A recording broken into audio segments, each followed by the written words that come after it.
Hello everyone, welcome to WPSC exam tutor. চাকরি সংক্রান্ত সমস্ত আপডেট সবার আগে পেতে নিচে থাকা সাবস্ক্রাইব বাটনটি ক্লিক করে পাশে থাকা বেল আইকনটি অন করে দাও। এখানে এই সপ্তাহে যে কর্মসংস্থান পেপার আছে তোমরা দেখতেই পাচ্ছ 7 মে 2025। তো এই সপ্তাহের কর্মসংস্থান পেপারটাকে নিয়ে আমি তোমাদের ডিসকাস করব, ঠিক আছে? তো সকলকে বলবো ভিডিওটি না টেনে একদম শেষ পর্যন্ত দেখো, এটা তোমাদের অনেকটাই হেল্পফুল মনে হবে, ঠিক আছে? তো দেখো প্রথমে যেটা আছে সেটা তোমাদের কি বলছে, স্টেট ব্যাংকে 2600 মতো অফিসার এখানে পোস্ট নেওয়া হচ্ছে, ঠিক আছে? 2600 অফিসার পোস্টে তোমাদের এখানে ভ্যাকান্সি বেরিয়েছে। এই যেটা আমি মার্ক করে দিলাম, এটা এখানে স্টেট ব্যাংকে বেরিয়েছে ভ্যাকান্সিটা, ওকে? তো এবার দেখো এখানে কি বলছে, দেখো এটা কিন্তু সার্কেল বেসড হবে, ঠিক আছে? সার্কেল বেসড হবে পরীক্ষাটা। আর যে কোনো শাখাতে গ্র্যাজুয়েট হলে তোমরা এখানে অ্যাপ্লাই করতে পারবে, ঠিক আছে? অথবা যারা মাধ্যমিক পাস করে আছেন এবং সমরকর্মী মানে তোমাদের আর্মি ম্যান, তারাও কিন্তু এখানে অ্যাপ্লাই করার জন্য যোগ্য আছেন, ঠিক আছে? তো ইংরেজিতে কথা বলতে এবং লিখতে পারতে হবে, ওকে? তো এটা হলো। এবার এখানে ডিটেলসে যেটা বাকি বলেছে সেটা তোমার 16 নম্বর। তো এখানে দেখো আমি 16 নম্বর পাতাতে চলে এসেছি। এখানে পুরো ডিটেলসে পুরো পেজ জুড়ে একদম পুরো ডিটেলসে A to Z সমস্ত কিছুটা ব্যাখ্যা করে দিয়েছে। তো এখানে দেখো যেটা তোমাদের বলেছি, দেখো স্টেট ব্যাংকে কি বলেছে, দরখাস্ত কিন্তু নেওয়া যেটা হবে, ঠিক আছে? সেটা তোমার সেটা মানে স্থানীয় ভাষাতে তোমাদের জানতে হবে, পড়তে হবে, জানতে এবং পড়তে পারতে হবে, ঠিক আছে? স্থানীয় ভাষাতে তোমার জানতে বললে সেক্ষেত্রে তোমাদের মানে যোগ্যতাটা অতিরিক্ত হিসেবে ধরা হবে, ঠিক আছে? আচ্ছা, এবার বয়স দেখো কত বলেছে, বয়স বলেছে 21 থেকে 30-এর মধ্যে বয়স হতে হবে, ঠিক আছে? এবং যে ST SC OBC যারা যে ছাড়টা পান সেই ছাড়টা কিন্তু ক্ষেত্রে পাবেন। কলকাতা সার্কেলের জন্য দেখো কলকাতা যে সার্কেল তার মধ্যে পশ্চিমবঙ্গ, সিকিম, তারপরে আন্দামান নিকোবর দ্বীপপুঞ্জ, এই সমস্ত যে তার জন্য যে পোস্ট আছে সেটা হচ্ছে জেনারেলের জন্য 62টি, ঠিক আছে? আচ্ছা, এরপর দেখো যে বিভিন্ন সার্কেল আছে, বিভিন্ন সার্কেলের জন্য এখানে বলে দেওয়া আছে, ওকে? আচ্ছা, এরপর দেখো যদি নিচের দিকে যাওয়া যায় সেখানে দেখো কি কি বলছে, বিভিন্ন সার্কেলের জন্য বলেছে। এবং দেখো যে পরীক্ষাটা হবে, পরীক্ষাটা কিন্তু অবজেক্টিভ টাইপ এবং ডেসক্রিপটিভ টাইপ দুটোভাবেই কিন্তু অনলাইনে পরীক্ষা হবে, ঠিক আছে? তো তারপরে কিন্তু হবে তোমাদের স্ক্রিনিং টেস্ট এবং তোমাদের ইন্টারভিউ, ওকে? তো এবার দেখো তোমাদের সিলেবাস যদি দেখো সিলেবাস কি কি আছে দেখে নাও। সিলেবাস আছে তোমাদের English language, banking knowledge, general awareness, computer aptitude, ঠিক আছে? সব মিলিয়ে তোমাদের পরীক্ষা আছে। তো 120 নাম্বারে 2 ঘন্টার পরীক্ষা, ঠিক আছে? তো এরপরে তোমাদের এটা থাকবে, সেটা হচ্ছে তোমাদের ডেসক্রিপটিভ মানে পরীক্ষা থাকবে, ঠিক আছে? প্রথমে তোমরা মানে অবজেক্টিভ টাইপ কোশ্চেন পরীক্ষা তোমার দিলে তারপরে তোমাদের ডেসক্রিপটিভ কোশ্চেন হবে। সেটা তোমাদের কি বলেছে না 30 মিনিটের হবে, আধ ঘন্টার পরীক্ষা হবে 50 নম্বরে। এখানে দুটো মানে কোশ্চেনের অ্যান্সার তোমাদের লিখতে হবে, তারপরে হবে ইন্টারভিউ, ও ঠিক আছে? এবং কোনো ক্ষেত্রে একটা কি ভালো জিনিস সেটা হচ্ছে নেগেটিভ মার্কিং নেই, ঠিক আছে? তো নেগেটিভ মার্কিং নেই, একটা ভালো জিনিস। আচ্ছা, এরপর দেখো যে তোমাদের কোথায় কোথায় এখানে তোমাদের কি বলেছে, লিখিত পরীক্ষা তোমাদের যেটা বলেছে সার্কেল ভিত্তিক ভারতের পশ্চিমবঙ্গ আছে, কলকাতা, হুগলি, আসানসোল, দুর্গাপুর, শিলিগুড়ি, ঠিক আছে? এগুলোতে তোমাদের পরীক্ষা হবে। আচ্ছা, ফর্ম ফিল আপ তোমরা কোথায় করবে দেখো, ফর্ম ফিল আপের জন্য ওরা কিন্তু ডেটটা যেটা দিয়েছে সেটা তোমাদের কি বলেছে, ডেটটা বলে দিয়েছে 29শে মে, ঠিক আছে? 29শে মে মাসের মধ্যে তোমাদের পরীক্ষাটা এই ডেট তোমাদের মানে অ্যাপ্লাই তোমরা এখানে করে ফেলবে। এবং ওয়েবসাইট যেটা দিয়ে দেখো http bank.sbi.career, এটা একটা দিয়েছে, অথবা sbi.co.in/careers, ঠিক আছে? এই দুটো ওয়েবসাইটে গিয়ে তোমরা ফর্মটা 29শে মের মধ্যে যারা ইন্টারেস্ট আছে অবশ্যই তারা ফর্মটা ফিল আপ করে দেবে। এবং পরীক্ষার ফি বাবদ এখানে কিন্তু 750 টাকা লাগছে। এবং তোমাদের তপশিলি এবং প্রতিবন্ধীদের জন্য কিন্তু কোনো রকম টাকা এখানে নেওয়া হচ্ছে না, ঠিক আছে? আশা করি বোঝাতে পেরেছি।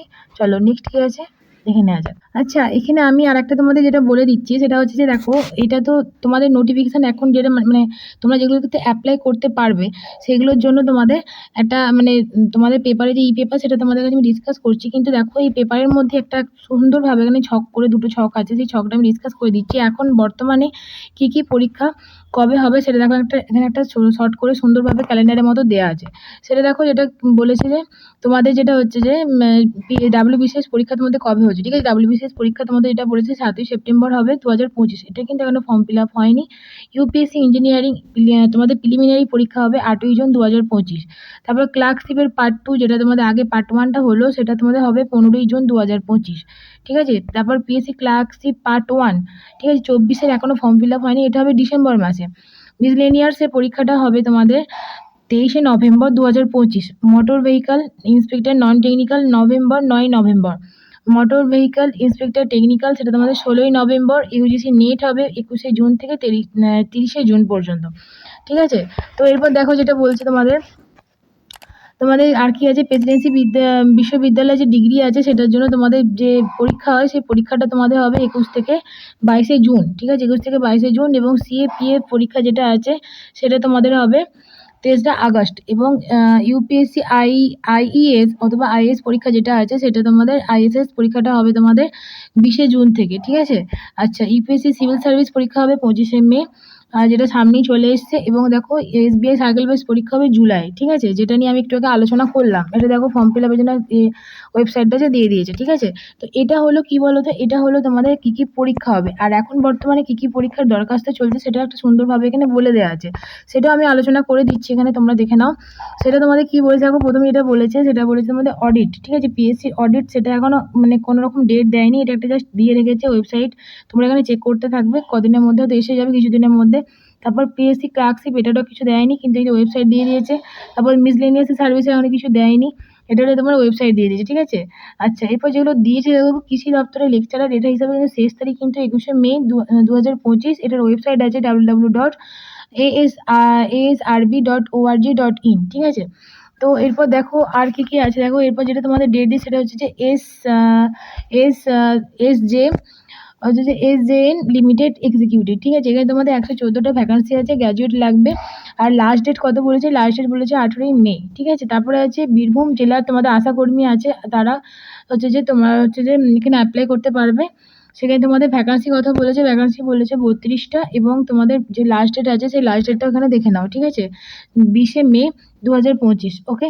এরপর দেখো ইন্ডিয়ান অয়েলেও আছে তোমাদের ভ্যাকান্সি। তারপর হচ্ছে ক্যাবিনেট সেক্রেটারি আইটিআই কোর্স যারা ভর্তি হতে চাইছো তাদের 10/6/2025 মধ্যে লাস্ট ডেট। পলিটেকনিক কোর্সে যারা ভর্তি হতে চাইছো তাদেরও তাই 2025 10/6, ঠিক আছে। ব্যাংকিং সংস্থাতে অফিসারের জন্য 66টি এখানে পোস্ট বেরিয়েছে এবং 19/5/2025, ঠিক আছে। তারপর হচ্ছে ব্যাংক অফ বরোদাতে অ্যাসিস্ট্যান্ট বেরিয়েছে 23/5/2025, 500টা এখানে ভ্যাকান্সি আছে। এবং ইন্ডিয়ান হাইওয়েজ ম্যানেজমেন্টের সংস্থাতে তোমাদের গ্র্যাজুয়েট হলে তোমরা এখানে অ্যাপ্লাই করতে পারবে। 49টি ভ্যাকান্সি আছে, 2/6/2025 মধ্যে তোমাদের অ্যাপ্লাইটা করতে হবে, ঠিক আছে। এরপর দেখো কি বলেছে, কেন্দ্রীয় সংস্থা সায়েন্সটিজম, সেটা তোমাদের কি বলছে, গ্র্যাজুয়েট হলে তোমরা এখানে অ্যাপ্লাই করতে পারবে। এবং ইউনিয়ন ব্যাংকের ক্ষেত্রে তোমার এখানে 500টি মতো ভ্যাকান্সি আছে, 20 মে 2025 মধ্যে হলে তোমরা এখানে অ্যাপ্লাই করতে পারবে।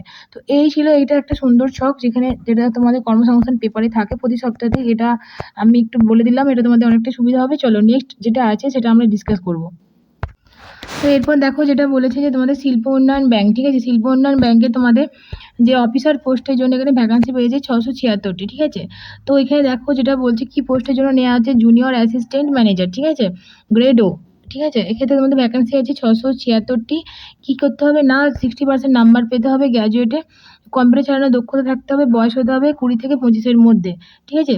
তো এই হলো এবার যে স্যালারি আছে, স্যালারিটা দেখো যথেষ্ট এখানে ভালো আছে। বছরে তোমাদের 6.14 লাখ থেকে 6.50 লাখ পর্যন্ত তোমাদের এখানে তোমাদের হচ্ছে যে অ্যামাউন্টটা আছে স্যালারি। জেনারেলের জন্য 271টা এবং বাকিদের জন্য তপশিলি যারা আছেন ওবিসি তাদের জন্য, ঠিক আছে। তো বয়সটা কিন্তু এখানে মাথায় রাখবে, বয়সটা তোমাদের থাকছে 25 বছরের মধ্যে। ওকে। এরপর দেখো আমি 8 নম্বর পাতাতে চলে এসেছি, এখানে তোমাদের ডিটেলসে সমস্তটা আলোচনা করেছে। তো দেখো আমি মার্ক করে দিচ্ছি, এটা যে তোমাদের যে বলেছে যে দেখতে পাচ্ছ এখানে তোমাদের দেখো তোমরা ফর্মটা কীভাবে ফিল আপ করবে, 20 মের মধ্যে তোমাদের এখানে ফর্ম ফিল আপ কিন্তু করে ফেলতে হবে। এই যে তোমাদের idbi.bank.in, ঠিক আছে, এই ওয়েবসাইটে গিয়ে। এবং দেখো যে পরীক্ষাটা হবে তোমাদের 200 নম্বরের পরীক্ষা হবে। কী কী সাবজেক্ট থাকবে, লজিক্যাল রিজনিং, ডাটা অ্যানালাইসিস, ঠিক আছে, এগুলো তোমার থাকবে।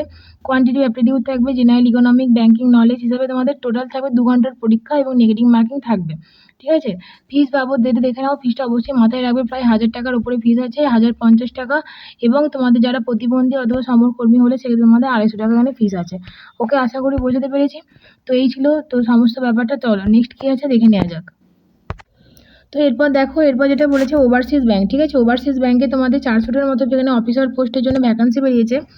এই যে তোমরা দেখতে পাচ্ছ আমি মার্ক করে দিলাম, এক্ষেত্রে কিন্তু বয়সটা কিন্তু বলে দিয়েছে 30-এর মধ্যে হতে হবে, ঠিক আছে, 20 থেকে 30-এর মধ্যে বয়স হতে হবে। এবং দেখো কি কি, দেখো যেটা বলেছে সেটা তোমাদের কি বলেছে, যে সমরকর্মীরা এখানে অ্যাপ্লাই করতে পারবেন। এবং যেটা বলছে পশ্চিমবঙ্গে 400টির মধ্যে এখানে ভ্যাকান্সি আছে। পশ্চিমবঙ্গে অ্যাপ্লাই করতে গেলে বাংলা ভাষা তোমাদের অবশ্যই জানতে হবে, ঠিক আছে, মানে তোমরা যে সার্কেলের জন্য অ্যাপ্লাই করবে সেই সার্কেলে কিন্তু পার্টিকুলার রিজিওনাল সাবজেক্ট তোমাদের ল্যাঙ্গুয়েজ কিন্তু তোমাদের জানতে হবে। ওকে। তো এরপর দেখো 6 নম্বর পাতাতে একদম ডিটেলসে খুব সুন্দরভাবে বলে দিয়েছে, সেটা দেখো তোমাদের ব্যাখ্যা করে দিচ্ছি। এই যে যেটা বলে দিলাম, যেটা বললাম না যে তোমরা যে সার্কেলে অ্যাপ্লাই করবে, উড়িষ্যা যদি অ্যাপ্লাই করে থাকো তোমার উড়িয়া ভাষা কিন্তু জানতে হবে, ওকে? তো এই হলো ব্যাপার। এবং দেখো প্রার্থী কিন্তু অনলাইন পরীক্ষার মাধ্যমেই কিন্তু এখানে মানে সিলেকশন হবে। তো এখানে দেখো পরীক্ষা হবে 3 ঘন্টার 200 নম্বরের, ঠিক আছে? 200 নম্বরের পরীক্ষা হবে। কি কি সাবজেক্ট থাকবে দেখো সেটা বলেছে, রিজনিং অ্যান্ড কম্পিউটার অ্যাপটিটিউড 60 নম্বর থাকবে, 30টি প্রশ্ন, সময় থাকবে 60 মিনিট। তারপর জেনারেল ইকোনমি সেটা থাকবে তোমাদের। তো এরপর দেখো যেটা বলেছে যে তোমাদের যে নেক্সট যেটা সাবজেক্ট আছে সেটা হচ্ছে তোমাদের ইংলিশ জানতে হবে, ঠিক আছে? নেগেটিভ মার্কিং আছে, ঠিক আছে? তো এবারে তোমাদের কি বলেছে না, ফর্ম ফিল আপ করতে গেলে তোমাদের কত ডেট বলেছে না, 31শে মের মধ্যে ফর্ম ফিল আপ করতে হবে। ওয়েবসাইটে দিয়ে দিয়েছে, দেখে নাও। এই ওয়েবসাইটে গিয়ে তোমরা ফর্ম ফিল আপটা আশা করি করে ফেলতে পারবে যাদের ইন্টারেস্ট আছে। আচ্ছা, ফিস বাবদ কিন্তু এখানে 850 টাকা লাগছে। ওকে, আশা করি বোঝাতে পেরেছি। আচ্ছা, এরপর দেখো, এরপর যেটা আছে তোমাদের হচ্ছে কি বলেছে না, কটন কর্পোরেশনে এক্সিকিউশন আছে, ঠিক আছে? এক্সিকিউটিভ হিসেবে তোমাদের তোমাদের এখানে ভ্যাকান্সিটা বেরিয়েছে কতগুলো না, 145টা, ঠিক আছে? তো এখানে দেখো কি কি পোস্ট আছে, junior commercial executive management trainee, ঠিক আছে? এই হিসাবে তোমাদের পোস্টগুলো আছে। তো এক্ষেত্রে দেখো কি বলেছে তোমাদের, যে মোট অন্তত 50% নাম্বার পেয়ে তোমাদের এগ্রিকালচার বিএসসি কোর্স পাস হতে হবে। এবং আর কি বলেছে দেখো, 30 বছরের মধ্যে বয়স হতে হবে, ঠিক আছে? এবং যেটা তোমাদের মার্কেটিং এর ক্ষেত্রে তোমাদের এগ্রি বিজনেস ম্যানেজমেন্ট অথবা এগ্রিকালচার রিলেটেড এমবিএ যদি কোর্স করা থাকে তোমরা সেক্ষেত্রে অ্যাপ্লাই করতে পারবে, ওকে? তো এরপর দেখো 2 নম্বর পাতাতে এটা একদম ডিটেলসে বলে দিয়েছি, তোমরা দেখতে পাচ্ছ, আমি মার্ক করে দিচ্ছি, ঠিক আছে? তো দেখো এরপর দেখো কি বলেছে, অ্যাকাউন্টেন্সের জন্য এখানে অ্যাপ্লাই করতে পারবে তোমরা, 30 বছরের মধ্যে বয়স হতে হবে, ঠিক আছে? তো শূন্য পদ কিন্তু এখানে 10টি আছে। আচ্ছা, এবারে দেখো তোমরা কিভাবে এখানে অ্যাপ্লাই করবে। অ্যাপ্লাই করার জন্য দেখো 24শে মের মধ্যে অ্যাপ্লাই করতে হবে। এখানে ওয়েবসাইটটাও দিয়ে দিয়েছি, যে মার্ক করে দিলাম, ঠিক আছে? তো এই ওয়েবসাইটে গিয়ে তোমরা অ্যাপ্লাই করতে পারবে। পরীক্ষার ফিস বাবদ তোমাদের 1,500 টাকা লাগবে এবং তপশিলি এবং প্রতিবন্ধীদের জন্য কিন্তু 500 টাকা করে লাগবে, ঠিক আছে? তো পরীক্ষা কিভাবে হবে দেখো, পরীক্ষা হবে কিন্তু তোমাদের লিখিত পরীক্ষা হবে। 120টি অবজেক্টিভ টাইপ কোশ্চেন থাকবে। কি কি সাবজেক্ট দেখো, সাবজেক্ট থাকবে জেনারেল ইংলিশ, কোয়ান্টিটি অ্যাপটিটিউড, তারপর জেনারেল নলেজ, ঠিক আছে? এই হিসাবে থাকবে এবং নেগেটিভ মার্কিং কিন্তু 1 নম্বর করে থাকবে। আশা করি বোঝাতে পেরেছি। তো দেখো এগুলো ছাড়াও আরো কিছু কিছু ছোট ছোট এখানে ভ্যাকান্সি বেরিয়েছে, ঠিক আছে? সেটা আমি আর ডিটেলসে আলোচনা করলাম না। তোমাদের সকলকে বলছি তোমরা আমার টেলিগ্রাম চ্যানেলে জয়েন হয়ে যাও। ওখানে আমি ফুল পিডিএফ প্রতি সপ্তাহে কর্মসংস্থান কর্মক্ষেত্র আমি পেপার শেয়ার করে থাকি, তোমরা ওখান থেকে ডাউনলোড করে নিতে পারবে। এবং যতটা সম্ভব আমি চেষ্টা করি তোমাদের এই ভিডিওর মাধ্যমে জিনিসটা এক্সপ্লেন করে দেওয়ার, ঠিক আছে? এছাড়া দেখো আরো কিছু কিছু আছে, আমাদের কলকাতা বন্দরে ক্লার্ক বেরিয়েছে, এয়ারপোর্ট অথরিটিতে তোমাদের অ্যাপ্রেন্টিস বেরিয়েছে, সায়েন্টিস্ট বেরিয়েছে 20টি, ঠিক আছে? তো এইগুলো ছোট ছোট যেগুলো ভ্যাকান্সিগুলো আছে সেগুলো তোমরা অবশ্যই ওখান থেকে পেপার থেকে পড়ে নিতে পারবে, ঠিক আছে? এছাড়া তোমাদের পেপারে আরো অনেক কিছু ইম্পর্টেন্ট জিনিস থাকে, যেমন তোমাদের কারেন্ট অ্যাফেয়ার্স থাকে, ঠিক আছে? তারপর বিভিন্ন প্র্যাকটিস শিট থাকে, সেগুলো তোমরা সেখান থেকে পেপার থেকে আমাদের পেয়ে যেতে পারবে। তো সকলকে বলবো টেলিগ্রাম চ্যানেলটা অবশ্যই জয়েন করো, এতে তোমাদের অনেকটাই হেল্পফুল হবে। ওখান থেকে তোমরা বিভিন্ন ধরনের এডুকেশন ভিত্তিতে তোমাদের নোটস পাবে, ওখানে আমি শেয়ার করে থাকি। এছাড়া তোমাদের যে সমস্ত চাকরির আপডেটগুলো ওখানে তোমরা পেয়ে যাবে। চলো, তো ভিডিওটা আজকে আমি এখানেই শেষ করছি। যদি ভালো করে পড়াশোনা করো আর সকলের সাথে ভিডিওটা শেয়ার করো, আরো ভাবে ইনফরমেশন সকলের কাছে পৌঁছে দাও। চলো, ভালো করে পড়াশোনা করো। Tata, by.